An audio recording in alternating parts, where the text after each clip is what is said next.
What's up, guys? I'm EJ. I'm joined by Kendall. We're back again with another episode recap slash discussion slash review of Wandavision. This is episode 3, now in color. Kendall, I felt like this week, not having the 2 episodes after what we had last weekend, I was a little, I felt like I was shorted a little bit. I really was looking forward to seeing what we would have next, but now, unfortunately, now that we're at a once a week format, at least for the time being, only 1 episode this week. Definitely, I felt like this episode, for a lot of it, it's weird because even though the episode does move the progression of pregnancy much faster, so in a sense it is kind of like fast forwarded, I do feel like we kind of were stuck in a particular part of the episode or the show. The show doesn't really, we don't change setting, we don't change uh um well, setting really being the main thing that doesn't really change. We don't change scenes even really. Like the scenes do change, but all of it kind of centered around the same day, which is of course that this Wanda pregnancy. A lot of stuff happened. What did you think of this episode here? Yeah. I mean, obviously, we're gonna, we'll break down all of our, all of our speculation, all of our theories, and Yeah. everything that we notice, later in this video. But in terms of what I thought about this episode, I thought that was interesting how you mentioned that how it doesn't really change. Given the way they've done this show so far, I venture to guess that that was intentional in terms of paralleling it with television of the era. Um, I'd imagine that the creators of this series uh, paid attention to every little detail when it came to uh, crafting these episodes to mirror the television of the time. So, uh, I think that was done intentionally. And ultimately, I thought this was a really good episode. Like you said, I mean, whoever's decision it was to only give us 1 episode this week, they need to testify on Capitol Hill. Um, because I need answers why I only got 1 episode of WandaVision this week. But it was a good episode, so they deserve credit, whoever's choice that was. But I'm excited. I'm excited to talk about this because there's a lot of interesting kind of things that we learned. And even if you want to say we didn't learn, but we are now being led in certain directions. Depending on depending on where we think this show is going, and we got the debuts of Wiccan and Speed, Tommy and Billy. And I have a theory on the Wiccan and Speed characters that I'm gonna throw at you later in this video. All right, I'm interested to see what that is. And yeah, I agree. Not only did this episode point in certain directions, well, yes, definitely did that. But to me, it also, there are a couple of things in previous episodes I'll bring up that I thought kind of crystallized way more in this episode. I think one particular scene that, it was funny when I talked about it with my girlfriend. I was like, "Hey, I think that this happened in episode 1." She was like, yeah." I'm like, "Oh, I guess maybe it was obvious." It wasn't obvious to me until I thought about it today. Um, but yeah, a lot of stuff even kind of put a lot of different things we heard you saw in previous episodes in perspective. So we'll talk about that in a bit. But let's just quickly kind of go over what happened. So again, this is kind of the pregnancy of Wanda Maximoff. It leads us basically where we left off, sort of, from last episode, because again, we didn't at all address the beekeeper that came out of the ground. But it does leave us with Wanda realizing that she's pregnant. And what we're seeing in this world that has been created, Wanda's pregnancy that should go, of course, 9 months, happens over the course of one day. So she's getting bigger throughout the day, and as the day continues, her powers go on the fritz throughout the entire episode, and her powers and her pregnancy based on the contractions or how severe her condition was, the worse the power outages and the rain that came through. It wasn't rain, I guess it was maybe water pipes, but water that came through, all that stuff was all related to Wanda and her contractions with this kid that even Wanda and Vision didn't seem to have great idea for why they have this kid and why it's happening so fast. Um, it was a lot to take in, So you're going through that drama with them. Geraldine, quote unquote, obviously we know it's Monica Rambeau, but she comes into the episode and she ends up playing a big part in the episode. She's a big part in the actual birth of one of the first child. They didn't realize they had twins. And it's funny when I wrote my notes and I saw it was just one kid. I was like, wait a minute, is it really going to be just one kid? Like, what's going to happen? I know there's supposed to be twins. What's going on? And I liked how they mixed in the twins thing. Definitely a 70s feel with this episode. The set looks very much like the Brady Bunch. The open looks very much like the Brady Bunch. So, as someone who's a huge Brady Bunch fan, I really enjoyed kind of all the tropes they played with this episode. And as I said, I really enjoyed it. But there's a lot of theories to get to. I'll start with one at least. And I think, obviously, I think the big. We'll get to a lot of stuff that happened earlier in the episode. I think the big thing is kind of how it ended, which was, this moment between. It kind of it's actually a coinciding moment where Vision is talking to Agnes and Herb outside of the house after the birth, and earlier in the episode we had saw Herb seem to kind of like trip out a little bit when he was supposed to be cutting hedges, and all of a sudden he's cutting the actual fence, and that seemed like another one of those weird freak out moments where something was weird. And now we had the Vision and Wanda conversation that got rewound essentially. Yeah. When Vision, that's actually, I'm glad you brought that up. Vision has a thing where he starts to say, "Yo, man, I don't think this is all right," and then all of a sudden just rewound, and then he like it's like it never happened. So yeah, really crazy stuff happening. But we get to that end after this really wacky scene where Geraldine has pretty much seen all of this crazy stuff happen with the picture spinning and electricity going in and out and things blowing up as Wanda's having these kids. Wanda kind of reflecting on this birth brings up Pietro Maximoff. Of course, that's Quicksilver. He died in Age of Ultron. It's the first time we really heard his name in the MCU in a long time. And the mentioning of Pietro actually seemed to spark something in Geraldine, aka Monica Rambeau, where she says, "Yo, didn't he die by Ultron?" And that's where Wanda takes this turn. It's a dark turn, and we don't see what ends up happening. And she's kind of very much aggressively questioning Geraldine. Why are you asking about Pietro? Why would you say that? And Geraldine, sorry, go ahead. Notices the emblem on the necklace.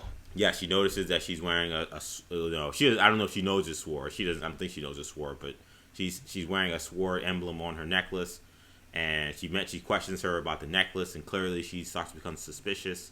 In that same time, Vision is being told by Agnes and Herb not to trust that Geraldine woman because she's new to town. She doesn't have a husband, and she's all alone, and we don't really know what her deal is. So while all that's happening, both of these weird interactions take place. The interaction with Wanda ends with Geraldine / Monica being sent through, it looks like some kind of, I can't even explain what she got sent through, but she's sent, it looks like, into what looks more like the real world. She crash lands on some grass in a place called Westville, ironically, and she's then met, as she's kind of knocked basically almost unconscious, she's met by a bunch of what looks like paramilitary folks with guns drawn. So pretty intense scene to end this episode. What do you have any theories about what do you think's going on in there? Because it's a lot happening, but still not like perfect answers per se. Yeah, so my guess on what happened with Monica Rambeau, aka Geraldine, is that it seems as if Wanda, first of all, it seems as if the show is trending towards Wanda. There have been some theories that Wanda actually may be the villain of the show, or Wanda is doing this to herself, kind of thing. And it seems as if, on some level, she is controlling what's happening inside. And we got hints of that in the first two, and this only furthers that with what we got in this episode. And it feels as if they went in, or they're trying to get in. They're trying to get in and kind of knock her back into consciousness a little bit. And it looks as if Wanda, it looks like there's almost like a bubble, or like a force field kind of thing in that grassland that they were at, Westview, whatever. And that looks like that must be where the imaginary thing is. I mean, we even had the doctor talk about how I can't leave this place. I feel trapped. He's supposed to go to Bermuda, but he said the one thing about this place is You can't escape. Can't escape. And that's, it feels like, it feels like there's almost no way in, no way out. And it's hard to, it feels as if Monica Rambeau must have gotten in through the helicopter. I mean, you think about the beekeeper. How did he get in? He got in through underground. So maybe that's another way. Maybe that's why he was able to. They went underground and came back up, and he was ended up penetrating penetrating the force field, I guess. But um, it seems as if that's what's happening. Um, and Monica got kicked out. And I think that all those people that approached her were just more sword agents that were like hovering over, kind of watching the situation unfold. The guns drawn thing was weird though, because you would think if they were sword agents, they'd be more concerned or worried. Like they didn't Yeah, treat they to me they didn't treat her like friendly, right. which Yeah, that's that's what's what's interesting to me. Why was she treated like a hostile? At least, maybe it's just a red herring. They wanted to choose that way to kind of leave us weird. yeah. But I Maybe think they didn't know. Maybe they didn't know who it was.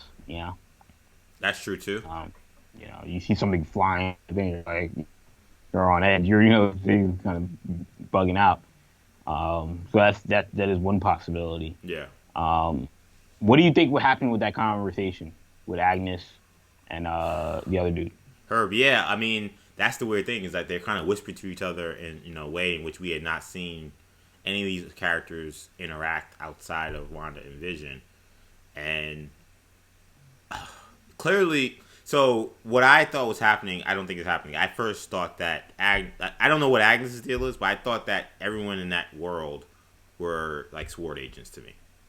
But clearly this episode kind of set the tone of uh, Monica might have been acting most alone. likely Monica is a sword agent maybe, where everyone else in the place is not. Is they're all in cahoots in a different way. So I mean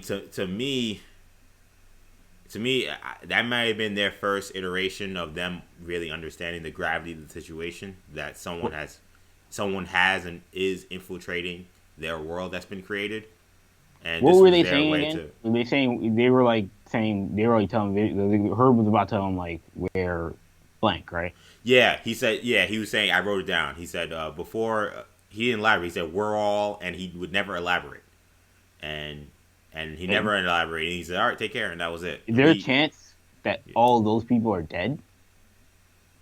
Like Vision? Mm, mm, maybe. Probably not, but because that's I'm trying to what would he have said? Well, we're all. Yeah. What I don't. Yeah. I mean, I wrote that down too. I didn't quite know what We're he was trying all to say.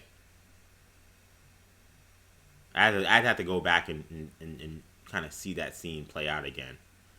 Because again, I mean, it is the scene of the episode because it's the tenseness of what's going on with Agnes and Herb, and it's the tenseness of what's going on with Monica and Wanda. I do agree with your notion that I'm now almost solely convinced that Wanda is like almost the borderline villain of this season.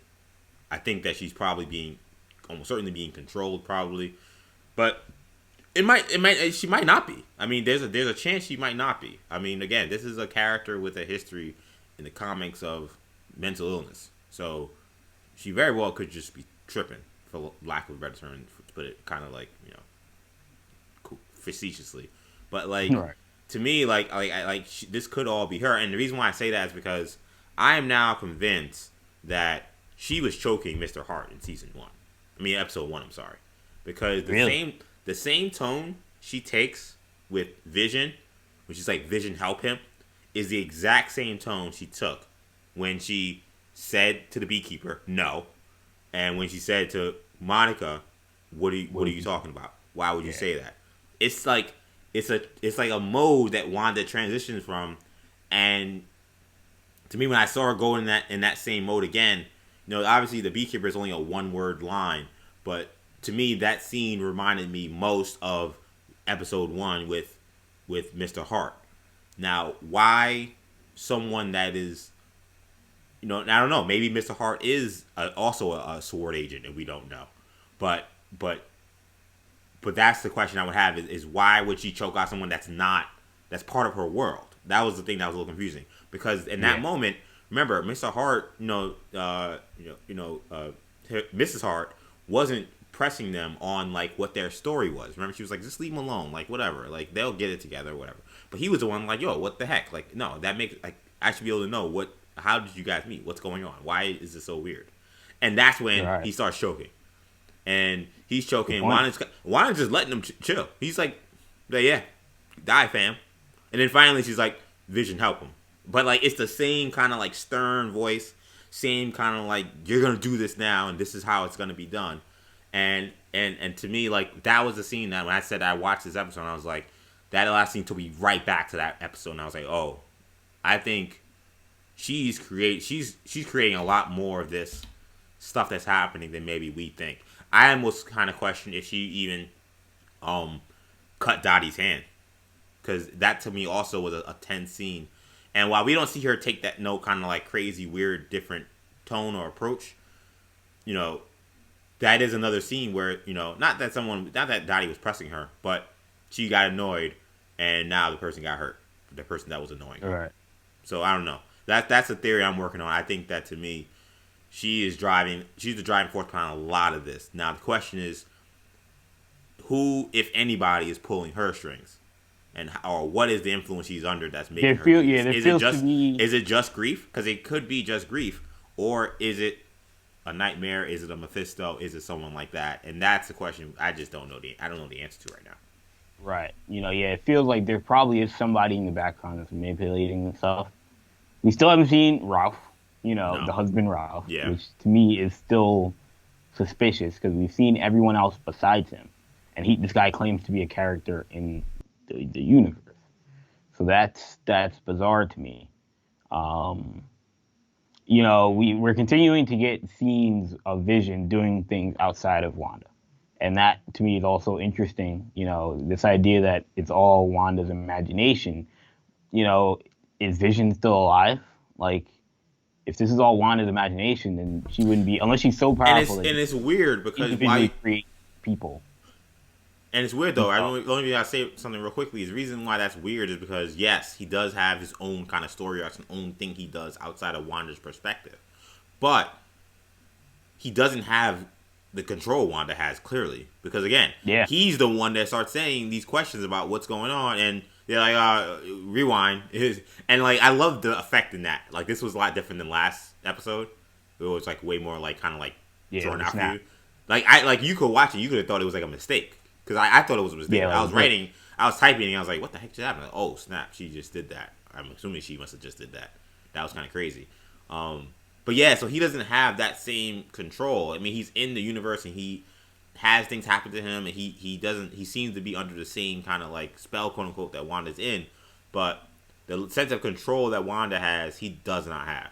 And he's even able to be manipulated to like forget things. He forgot about the beekeeper. He didn't remember the conversation he just had 3 seconds earlier that he was asking very important questions about how things are off in this world that they're in. So, yeah, I mean, the fingers are more pointing towards Wanda really being involved in all of this, and this being maybe way more dubious than we initially thought.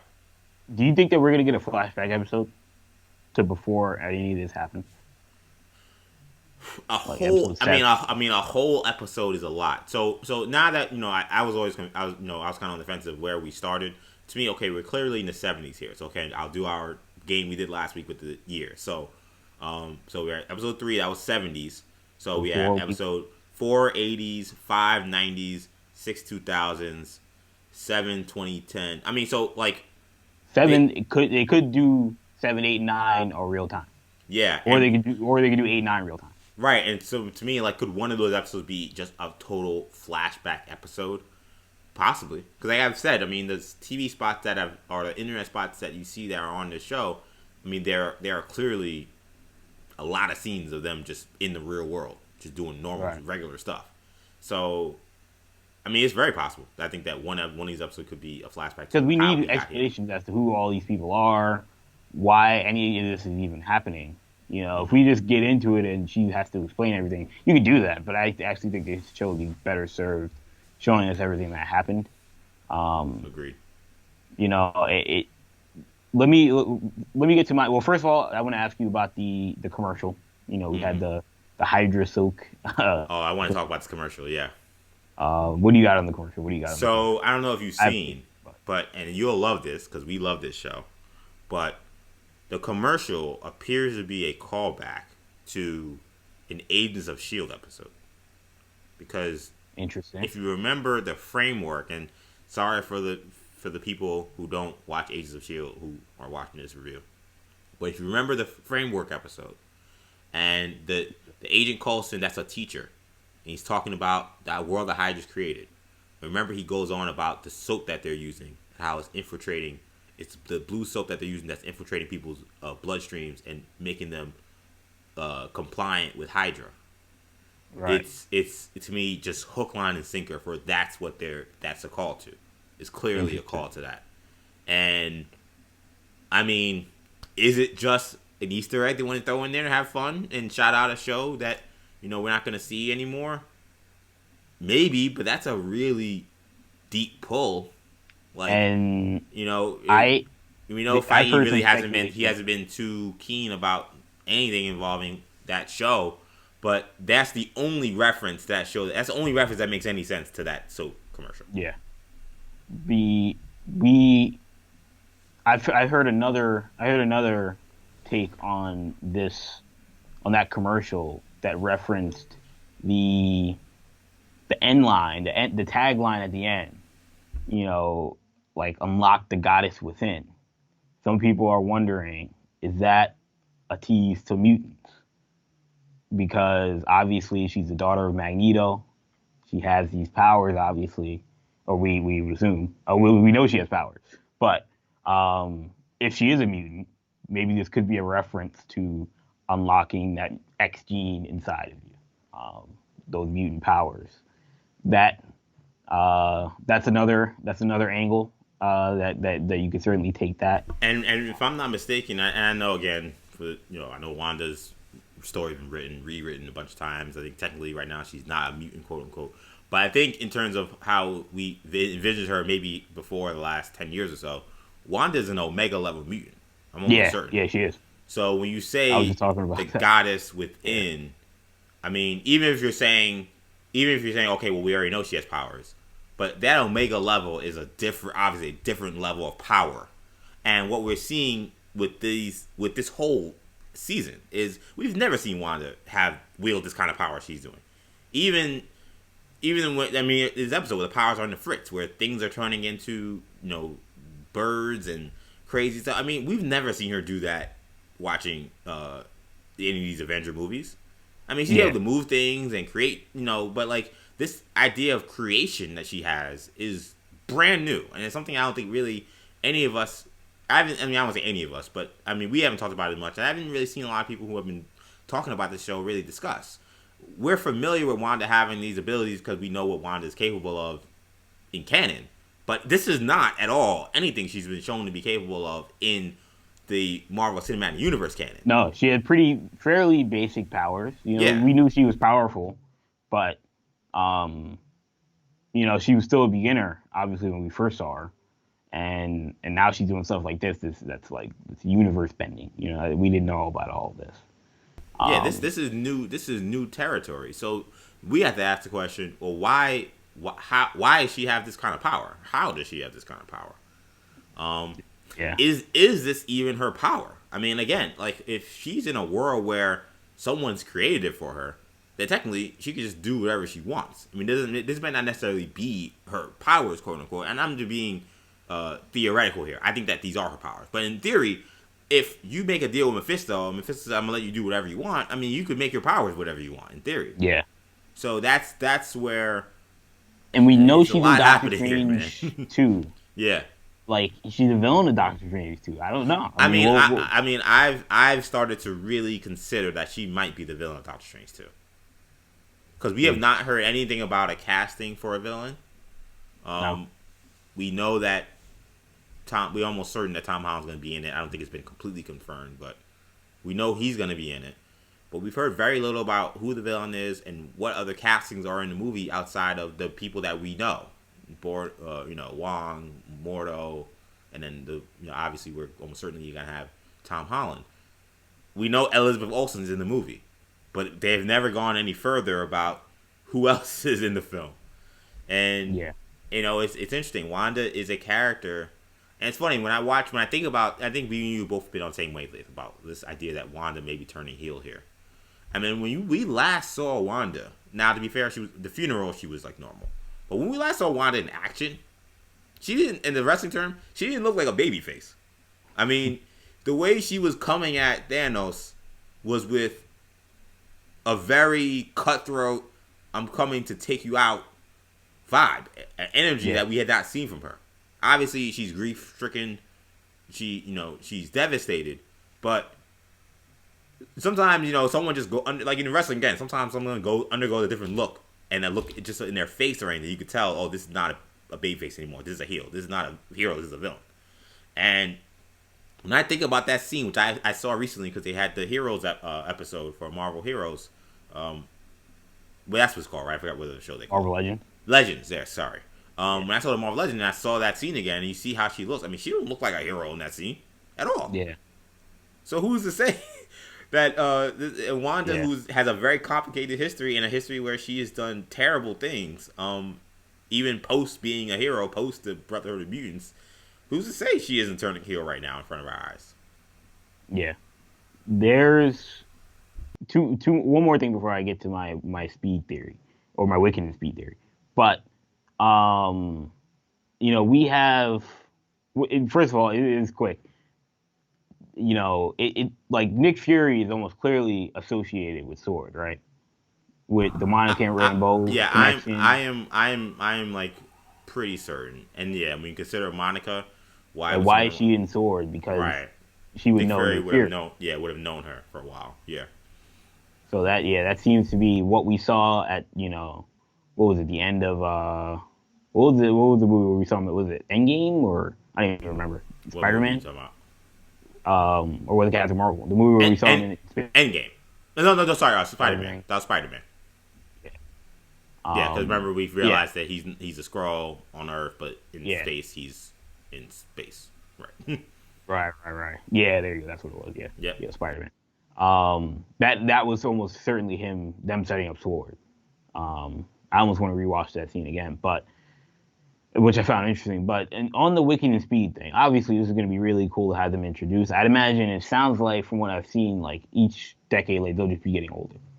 By the end they'll be older characters. What are we've talked about, and this is stuff that we've talked about on our podcast. I guess maybe potential spoilers, but I mean we don't know. A lot of stuff has been reported, but we've heard that Evan Peters, who played Quicksilver in the Fox X-Men movies, is supposed to be in this show, and we've talked about how he's probably going to play Quicksilver. He could be playing the villain, Mephisto, or whoever the villain is, Ralph, or he could be playing Quicksilver, the MCU's version of Quicksilver. What if he's playing the MCU's version of Speed, like an adult version of Wanda's son? Well, I guess the one. I mean, that's why they cast him. Yeah, I mean that would be certainly interesting. I looked it up the other day. Evan Peters is 33. So if you're trying to do a young Avengers, I mean, he doesn't fit. Yeah, he can't. Yeah, he can't. He can't be that character. Now, if somehow we break out of this and then Wanda still has kids, but maybe they're younger or something like that, or if we're gonna see these kids progress, maybe maybe the teenage versions we see in episode 6 or whatever, maybe that's gonna be the young Avengers, because that's kind of Wiccan and Speed's deal, is that they were originally created, and people realized that they weren't real. Wanda realized they weren't real, and eventually years later we realized that they were real. So that could be something that's happening here. Maybe we see Wiccan and Speed grow up to be like grown men, but eventually we realize that none of it's real. But then when we get to the Marvel Universe, we get out of this world, we realize Wanda's powers have gotten so strong that she actually did create these two characters outside of the world she was in. That's how much she wanted this, so to speak. But yeah, Yeah, I think it's certainly possible he could be playing Speed. yeah. But that's the only You know, question is I don't think he can't be Speed moving forward. He can't, like, not if you're doing Young Avengers. All the characters talking about Young Avengers are either in their early 20s or teenagers, the people that they're casting. So that yeah, can't be the route. But could he play in the older version? Possibly. yeah. And I think that'd be a little bit of a letdown if that's the route they're gonna go. I mean, it makes more sense. I don't think that's what's gonna happen. You think he's gonna be playing a version of Quicksilver? I don't know what he's gonna do. I really don't. I think everything's up for the day. We talked about it a little bit on the podcast. Like, could he be a complete red herring? Like, I think that's possible. Especially considering they haven't really played up him being on the show. You know, they don't want people to know he's on the show. So I think that kind of leaves the idea that he could be doing anything. And then if we get upset that he's not something more, they can say, well, we didn't, promote him as anything. We just thought this would be a nice callback. So I think that anything's possible. I think he could be playing Quicksilver. I think he could be playing the Fox version of Quicksilver. I think he could be playing Mephisto or Nightmare. I think he could be playing almost anybody. I think they're using this obvious elephant in the room of him being Quicksilver to their advantage, and it's brilliant. I think everyone who's in the know is just like eagerly waiting for when he appears and how he's going to appear and what that's going to look like. But the fact that we got the allusion to Pietro this early on in episode 3 and how much of a trigger that was for Wanda in a way that we've never seen. I mean, I know they haven't really talked much about Pietro in the past, but I mean, I've never seen her act like this, like when someone just mentioned Pietro. So that to me is them saying her brother is a big deal with this whole situation, and that's obviously very exciting if you're a Marvel fan, if you're an X-Men fan, all of that. And a little really Easter egg that they threw in there was that there was they reference in Age of Ultron. Pietro mentions that he's 12 seconds older than Wanda, and one of the twins was born, and 12 seconds later, the other one starts getting born. So I think that was that's good one. That is another good thing there. I'm trying to go through my notes, see if there's anything else I have on here. But no, I love, again, like I said earlier, I want to repeat, like, I did love the set and the lighting, and again, just talking about taking you to that time. They definitely found a way to do that. It was kind of similar, once again, when things were outside of the realm of the sitcom. The camera angles and everything looked different. I think it was not as stark as the first 2 episodes. I think partially because those sitcoms were shot in a more modern way, so the difference wasn't as stark. But there was still a difference when Wanda starts tripping, when Vision is talking to Agnes and Herb. There are those differences, but it's still as and you saw the screen extend when at the end of the episode when it goes to it went to a movie kind of setting, which was again neat work there.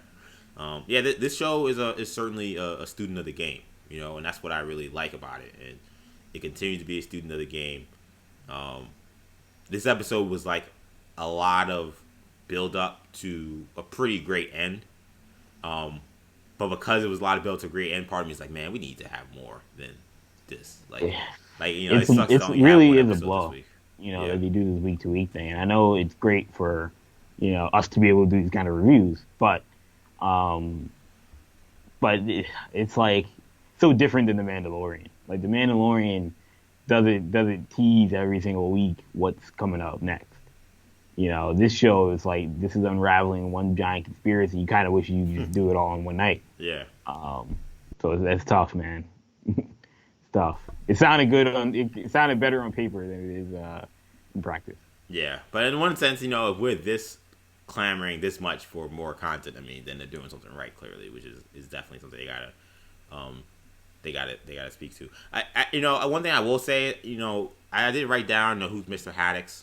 Geraldine, when she was talking about, she went on that long spiel, and I thought it was I think that it was on a purpose, like the white couple having the black person who's all sassy and comes in with their attitude and stuff like that.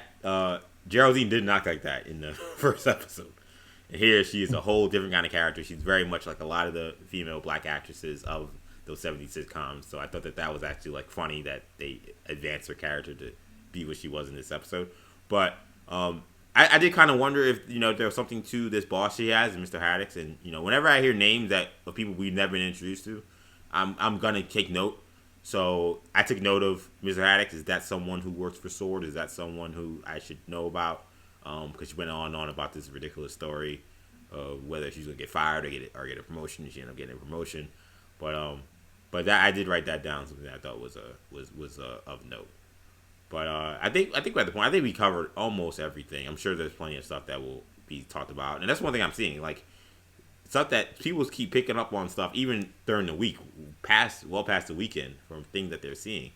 Like I saw someone's I forgot what the character was. One of the characters' helmets was in the cartoon for the second episode. Like a Marvel character who I think is like either an Avengers villain or just like a Wanda villain. His helmet was in like a scene in like a shot of one of the cartoons. Was it Grim Reaper? Grim Reaper? Yeah, I think it might have been Grim Reaper. Yeah. Yeah. His helmet was in like a shot of like a cartoon that they did for the Open. So it's like some people think Grim Reaper might be the villain as well. Yeah, I mean that was definitely a nod there. So I don't know. There's a lot of stuff going on, man. I'm enjoying it. I think we're at the point where we could do score. So for this episode, which again now in color is the names. I'm glad they're finally naming these episodes. The first two episodes they did not name initially. We now know retrospectively what those names were. But they did not give them a name initially. They are now. The first one was filmed before a live studio audience, and then the second one was Don't Touch That Dial. This one now in color. Makes sense considering this was, of course, in color. This episode also directed by Matt Shockman. I'm gonna go 7. I'm gonna go 7. I know that's a little bit down from last week. And the only reason why I'll go 7 is because I think, sometimes like in an episode that's going to be a lot of build up to a big payoff, a lot of it is in the payoff and a lot of it is in like what's the bit that's you're doing that's biding the time. Wanda and the pregnancy and Wanda like and the powers fritzing was cute. It was definitely 70s like. It wasn't like the most hilarious thing. But it was good. I was thoroughly insane. I was thoroughly invested in the whole time, and I think because I realized what was happening, I almost kind of was just like, okay, if you're not going to tell me anything like super urgent, which there were a couple of moments where there were urgent things. Again, the conversation between Vision and the guy about not being able to escape, of course, deal with Herb and him cutting the thing, not know what's going on. Wanda's rewinding. There were some things in here that did work, but I think because I'm now like really locked into the conspiracy, some of it was like, okay, like what are we gonna get to this moment? Like something big is gonna have to happen. And I knew this was the episode that Monica would have to be shot out of the vortex or wherever she was, because I've seen it in that trailer a million times, and she's wearing that 70s outfit. So I knew that this was it. So I was waiting for it. So I think because of that, maybe it took me a little bit more out of it than I was the first 2 weeks when I really legitimately didn't know where we were going with anything else happening. But it was still really enjoyable. They moved the story along enough, particularly at the end, by really kind of setting a tone for maybe kind of what to expect from Wanda moving forward. What we kind of now may know of exactly what Monica's doing there. So I'll give this a 7. It was really good. I expect this to start to pick up a lot now. I think these next few episodes are going to be massive in regards to kind of really starting to paint the picture of what exactly is going on. Yeah, I think the marketing of the show was interesting because, initially I hoped and I thought that, like most shows, like if you watch like The Mandalorian, like the trailer for The Mandalorian season 2 were like maybe the first 2 episodes, maybe the first 3, but it was, anything past like episode 4, anything by the time we got to episode 4 or 5, like, it was all new stuff. This show seems like, because of the way they did it, the format, like they had to show you like stuff from later in the season, which is not ideal. I would have liked to have gotten to a point where we saw all the promotional material. Cause like you said, there's still shots in my head that I'm like, oh, we haven't seen that yet. So I'm still waiting for that. Still waiting for certain characters to show up, that kind of thing. So that's unfortunate. But overall, I thought this episode was really good. Again, I think Paul Bettany It's been quite the the star, or quite the surprise even. Given there were questions, well, how would he do in a comedy format, and I thought even in this episode did an excellent job of playing that comedic character. If you watched him in Solo as Dryden Voss, the villain, I mean, didn't really bring any comedic presence, and he hasn't certainly as Vision in the past, but besides maybe some sarcastic writing, but he's really doing a good job now, really hammering home that comedic role. Yeah, I'm gonna give this this episode an 8 out of 10. I thought it was solid. I think this one because I know what the show is at this point. I know not to come in expecting a bunch of. I don't expect it to look like like Top Gun. big, like you're not looking for big explosions and huge fight No, scenes or anything like that, right? yeah, no. So because of that, I actually enjoyed the humor. The writing is really good, and they deserve credit for that. And the performances between Olsen and Bettany have been very solid. So, and I think they did move along the conspiracy quite a bit at this point. So, I'll give them an 8 out of 10 for this episode. Um, still, still waiting for them to reach that bar, that high bar, and I think they'll get there at some point. But they got to speed up the game a little bit. All right, so what do you guys think of episode 3, Now in Color? Make sure you guys leave a comment giving us your thoughts. What do you think of this conspiracy? Do you think that Wanda may be the villain, or is something else at play? Again, give us your thoughts in the comment section. Make sure you like this video if you did enjoy it. And of course, make sure you subscribe to the channel, New Generation Media, where we'll be doing, again, weekly Wandavision episode recaps, reviews, discussions. Make sure you just, so again, subscribe to the channel. Make sure you check out our podcast, New Generation Hero Talk. That's on the New Generation Podcast Network. You can find that on Apple Podcasts, Spotify, SoundCloud, Stitcher, and TuneIn. Also, be sure to check us out on social media, Twitter, New Generation Pod, Instagram, New Generation Podcast, Facebook, we're on New Generation Media. So, thank you guys so much for checking us out. We'll be back next week with another WandaVision discussion. For Kendall, I'm EJ. Take it easy, guys. Peace.